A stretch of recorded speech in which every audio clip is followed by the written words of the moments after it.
Industria versus renovación y resistencia. La crisis política y económica argentina, al concluir el régimen peronista en 1955, paralizaron la industria cinematográfica y transformaron profundamente su estructura. Una serie de medidas hizo bajar el nivel cinematográfico y enriqueciendo especialmente a las grandes empresas, provocando la quiebra de otras más modestas y algunos estudios. En consecuencia, comenzaron a surgir un sinnúmero de pequeños productores llamados independientes. Con la fundación del Instituto Nacional de Cine en 1957, se creó un nuevo sistema de fomento estatal mejor controlado y fueron abordados algunos experimentos cinematográficos durante el gobierno de Arturo Frondizi, que pretendía una política de corte desarrollista. En ese régimen se comenzaría a apelar a la imagen audiovisual como una nueva y poderosa herramienta de construcción política. Las cámaras del cine comenzarían a recorrer la geografía urbana y rural del país en búsqueda de protagonistas, testimonios y luchas de masas a las cuales la sucesión de dictaduras militares y democracias débiles negaban su lugar en la historia. La primera experiencia encarnada en un espacio de creación cinematográfico de vanguardia es la fundación de la Escuela de Cine Documental de la Universidad Nacional del Litoral en 1957, orientada por Fernando Birri, siendo la primera escuela de cine oficial de la Argentina. Birri, junto a sus discípulos, pondrían en pie una cinematografía orientada a la realización de un retrato de las clases populares y sus problemas cotidianos.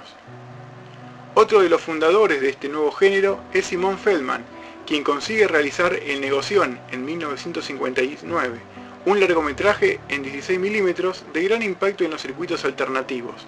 Tras esta sátira sobre los flagelos ocurridos bajo una dictadura imaginaria, el mismo director estrena al año siguiente Los de la Mesa 10, versión de una pieza teatral independiente de Osvaldo Dragún. Leopoldo Torre Nilsson es otro de los realizadores más representativos de este género. Empezó a trabajar sobre un tema que encontró diversas variaciones en sus obras más importantes: la burguesía argentina con su aislamiento y su decadencia, su hipocresía y su pseudo-moral, su estatismo político y sus métodos de conservación del poder. También en películas como Un guapo del 900 y Fin de fiesta de 1960 y La mano en la trampa en 1961. Los jóvenes cineastas que admiraban esta nueva concepción audiovisual sabían que para la renovación del cine nacional debía incluirse un elemento decisivo: la realidad y sus problemas inherentes. La nueva generación de cineastas empezó a hacer cortos documentales.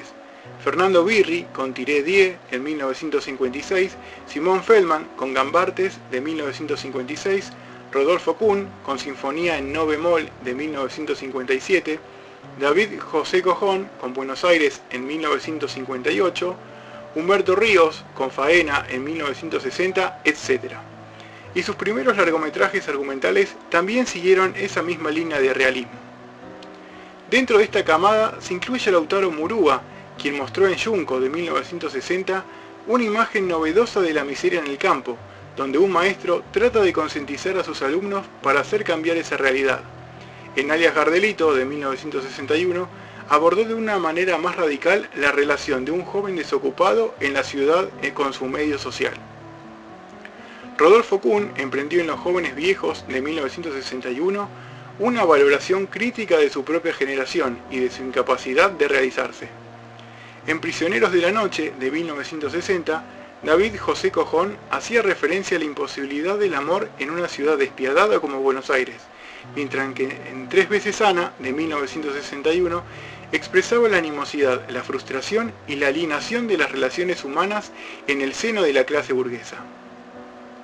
Finalmente, Fernando Birri recurrió en Los inundados de 1962 sobre la situación de la población marginal, los suburbios de la gran ciudad, el engranaje de la burocracia y de la administración de la caridad.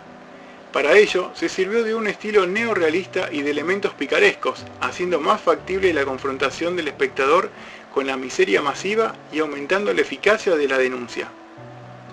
En la Escuela de Cine de la Universidad Nacional del Litoral, Fernando Birri supo combinar la precaria tradición del cine crítico realista argentino con las intenciones de los jóvenes renovadores, creando así el fundamento teórico y práctico a partir del cual sería posible un trabajo cinematográfico más concreto y politizado.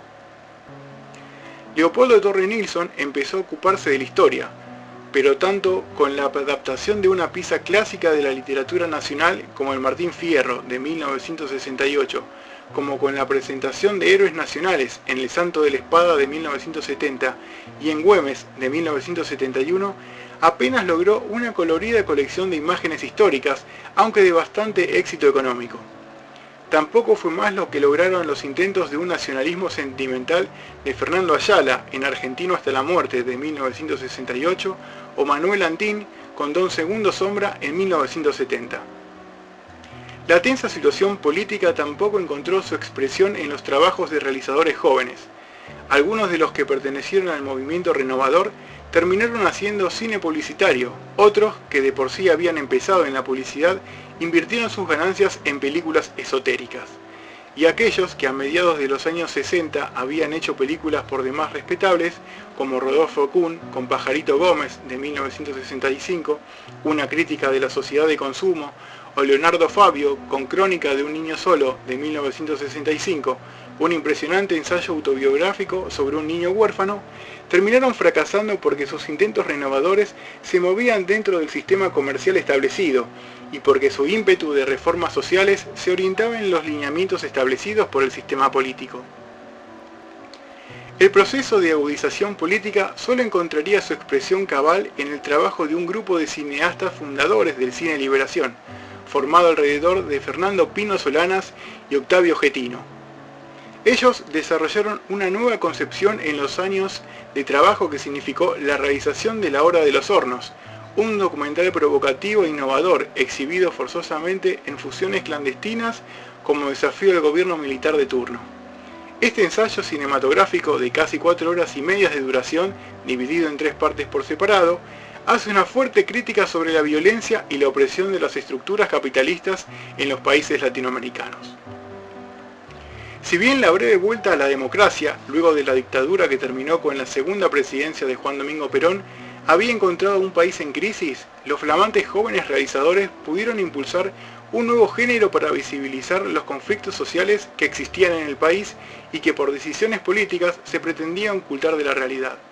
Por otro lado, el género documental terminó resultando una gran oportunidad para que nuevos nombres del séptimo arte salieran a la luz contando algo que no fuera ficción ni fantasía, sino la realidad misma de una sociedad que buscaba liberarse de la opresión en la que una vez más había sido sometida a la fuerza.